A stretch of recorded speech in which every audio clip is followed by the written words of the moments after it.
पहला पाठ हग्गाया का ग्रंथ 1 वचन 1 से 8। राजा दारा के शासनकाल के दूसरे वर्ष के छठे महीने के प्रथम दिन नबी हग्गाया के माध्यम से शलतियेल के पुत्र यूदा के राज्यपाल जरुब्बाबेल और योसादाक के पुत्र प्रधान याजक योशुआ को प्रभु की यह वाणी प्राप्त हुई।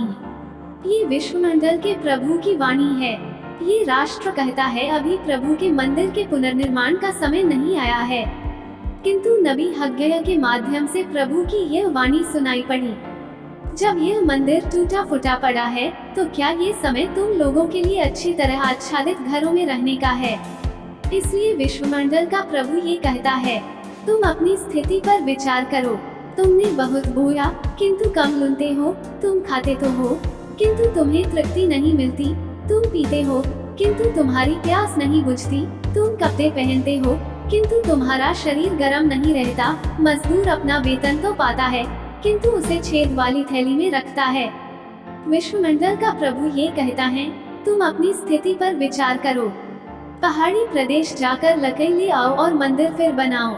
मैं उससे प्रसन्न होऊंगा और उसमें अपनी महिमा प्रकट करूंगा।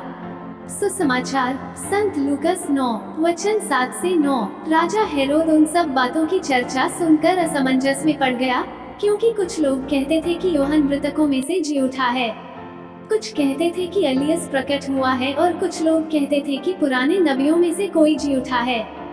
हेरोद ने कहा, यूहन्ना का तो मैंने सिर कटवा दिया, फिर यह कौन है जिसके विषय में ऐसी बातें सुनता हूँ? और वो ईसा को देखने के लिए उत्सुक था। मनन चिंतन। यीशु के बारे में सुनकर अलग अलग लोगों की अलग अलग प्रतिक्रिया होती थी। जो लोग अपने जीवन में किसी बीमारी या परेशानियों से जूझ रहे थे, उनके लिए यीशु एक सांत्वना एवं आशा था। परंतु जिनके मन में गलत भावनाएं थी, उनके लिए यीशु के प्रति ईर्ष्या और नफरत थी। आज के सुसमाचार में हम राजा हेरोद के बारे में सुनते हैं, जो प्रभु यीशु की चर्चा सुनकर असमंजस में पड़ जाता है और घबरा जाता है, क्योंकि उसके द्वारा एक सच्चे इंसान की मृत्यु हुई थी, जो निडरता पूर्वक सत्य पर चलता था और सच का साथ देता था। उसको लगा यीशु वही यूहन्ना है जो फिर से जी उठा है। यीशु की चर्चा हेरोद के लिए भय की प्रतिक्रिया उत्पन्न करता है।